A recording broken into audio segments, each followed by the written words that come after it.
Now I know what you're thinking. Damn, they look really hot. Ooh. Hey y'all, it's Animac. Welcome back to my channel. I hope you're having a scrumptious day. So I haven't posted in a while. I really just needed like a mental health break. I was posting videos at a pace that like didn't suit me very well. So I was trying my best to work out some kind of schedule, as well as relocate myself to a different part of my house. Because the part of my house I was in my room, and then I had my whole desk set up and this in the room. And my room is like a square shape. So it was just not suiting at all for my lifestyle. So good news is I've spread out some, so now I have room to record and room to sleep and not think about this at the same time. But I'm back. I do have a little bit of guilt for missing Pride Month because it was such a good opportunity to talk about a lot of issues with queerness in anime, but luckily earlier this month I had a grand opportunity to be able to talk about it again, even though there's never a bad time to talk about good queer rep in anime, but I feel like this opened a really good door to talk about it.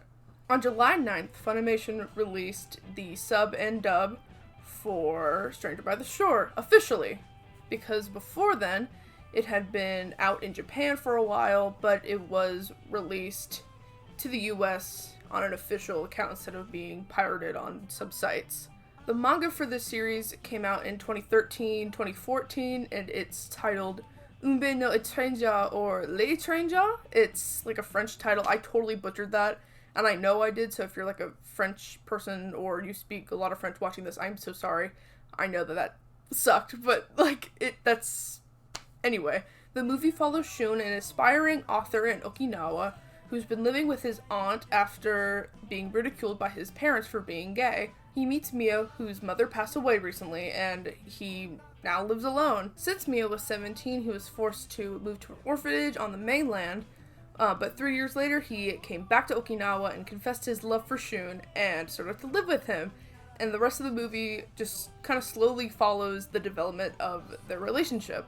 In the past 5 years or less, anime has been really good about their queer rep. Before shows like Skate the Infinity, Banana Fish or Given, the queer representation department was like super lacking, like sufficiently lacking. It was either a canon gay relationship with some kind of extreme age gap and pedophilia or dubcon or non-con, or it was queerbait, and that's not cool. It's really not.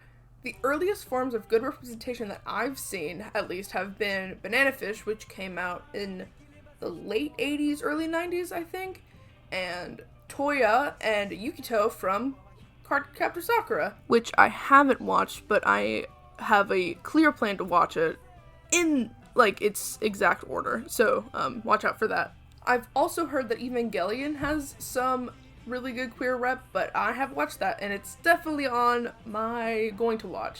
But today I'm going to be talking about good queer representation in anime and what makes good queer representation. Just a little disclaimer before I get into everything for this video. I will only specifically be talking about MLM relationships in this video. However, I do want to make a lady love and anime video because I feel like that those two topics are treated very differently in some aspects, so just watch for that when I hopefully eventually do it. Also, this video will contain spoilers for Stranger by the Shore as well as some other popular queer and BL anime, so if you haven't finished those shows, view your own risk or just come back when you're finished. Doesn't Hashimoto seem kind of femmy to you guys? Oh yeah, totally. What's your point? You think he's a homo or something? Crap, you think? I sit right next to him. Better watch out. Hope he doesn't try to hit on me.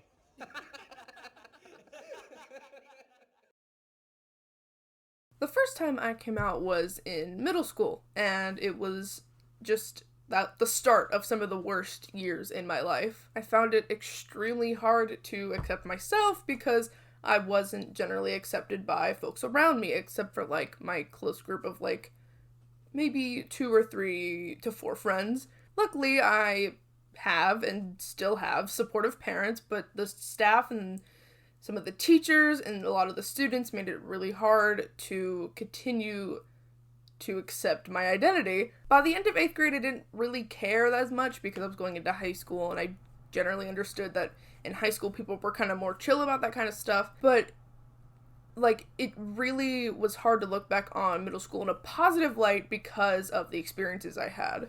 So in Stranger by the Shore, when they showed the scene of Shun's classmates being homophobic behind his back and stereotyping him, I heavily related and heavily felt that so hard.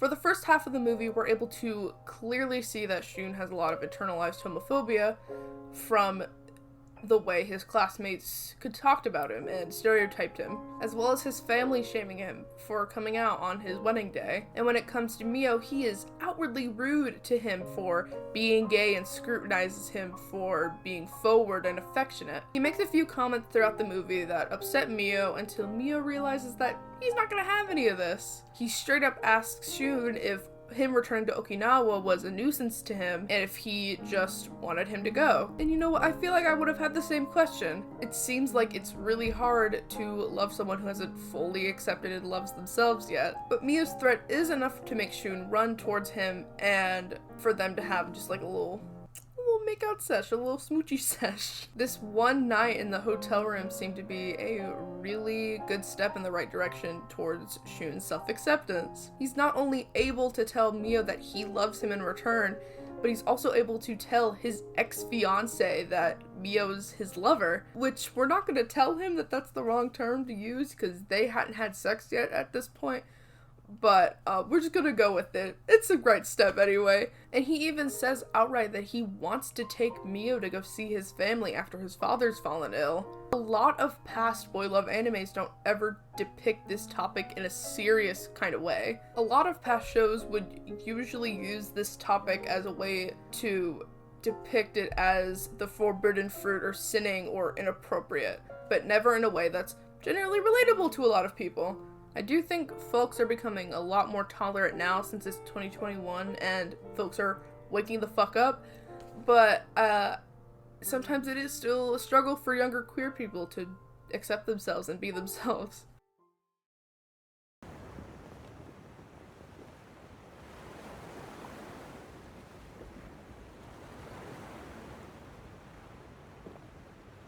So can we have sex Nope. tonight?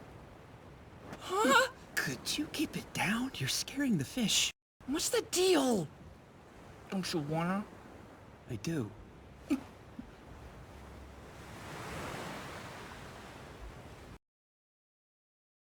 Before we get into this section, I figured I would define the word fetishize for some of y'all, because some of you like to take this word and just apply it to anyone who's even looking at MLM content.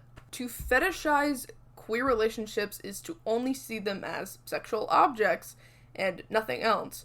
So the folks who only consume BL anime or BL webtoons would be an example of this. BL animes in the past were made to cater to straight women because gay men were and still are heavily fetishized. But as of recently, anime has shown that they can show queer-coded characters and canonical gay characters without the stereotypes and the heavy fetishizing. While Shun and Mio do have sex in the movie, it is consensual and it is on their own terms, which is a whole other topic for boy love anime. Lots of sex scenes in queer anime earlier on were completely non-con or dub-con. Even when Mio is begging Shun to have sex with him at the hotel, Shun says no and goes to sleep.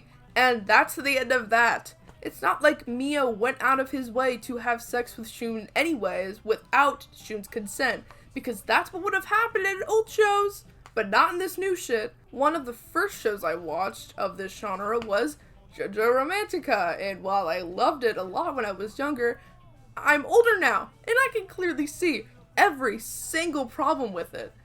And same with a lot of older queer shows that I used to watch. I can see now that they're extremely problematic. And they totally skewed my views of what a healthy queer relationship is until I watched Yuri on Ice in 2016 and everything just went like this, and I was able to see color, and it was just beautiful. And I truly found myself happier watching, like, not necessarily, it obviously isn't a canon gay relationship, but it's obvious that they're gay, and it would be happy to see them happy instead of, like, somewhat happy, but not really happy, you know what I mean? And then, you know, of course, I got caught in the Yuri on Ice to killing stalking pipeline, but we're not even gonna talk about that here and now. Are you good with this? You know, you could come with... I'll be gone a while. Are you just gonna wait here? Like I did? Mio, I need you. So please, come with me. Of course I will. I'll go where you go. I don't want to be without you. Not ever. As I stated earlier, the first boy love series I ever watched was Ginger Romantica. It follows an extremely unhealthy relationship between Tahaki Misaki, is that right? Okay. Who is an 18-year-old entering college, and Usami Hakihiko, who is a 31-year-old novelist who starts to tutor Misaki and has a one-sided crush on Misaki's brother. In the first episode, he wastes no time working his way into Misaki's pants unconsensually, and then later on being extremely clingy and not allowing Misaki to talk to his friends at school. Well, yes, there is a 6 to 7 year age gap between Shun and Mio, but my only way of looking over that comfortably is the fact that Shun never manipulated Mio into a relationship, and they never did anything while Mio was 17. Otherwise, Mio being 20 and Shun being 26 isn't really a big age gap. Plus, that's how old they are for majority of the movie. A lot of BL animes recently have been getting rid of the seme uke kind of tropes, and honestly, thank God, it's about damn time. Heteronormative tropes have been a serious issue in gay animes for a long time, so I'm so glad that that stereotype is getting thrown in the trash and it's no longer really a big part of anime. Especially when it comes to the ending sex scene between Shun and Mio. Based on their personalities, I was assuming that Shun would be giving and Mio would be receiving, to put it in a censored kind of way. But that ended up not being the case. Shun flipped the script, ended up being a bottom, and I was just not expecting that. But you know what, Shun, you go and destroy those heteronormative tropes, period. Anyway, that's all I've got for this video today. I really hope you guys enjoyed it. I've been wanting to make a video like this for a while, but I never had a good way of going about it, so when this movie came out, I was so excited to finally have a movie to use as an example to talk about this with a canonical queer couple instead of a probably queer couple but not really a queer couple and also queer-coded characters. Treasure by the Shore is an incredible movie, and if you haven't seen it yet, what the fuck are you doing? Go to Funimation.com right the fuck now and watch it. Funimation is free. You know, I mean, you have to watch ads, but it's like, it's free. Watch it legally. Watch it legally! So, update on that, it is actually not free to watch. You have to have a Funimation account, like a premium Funimation account to watch it. But still, you know, find a friend, or 2 or 4, and like make a little premium account and then watch it. Legally. For free. Well, not for free, but you know what I'm saying. Watch it, anyway. Anyways, off that, if you like this video, be sure to like it. You should totally follow me on all social media things and subscribe for more funny anime type videos. And with that, I will be seeing y'all in the next video. Bye!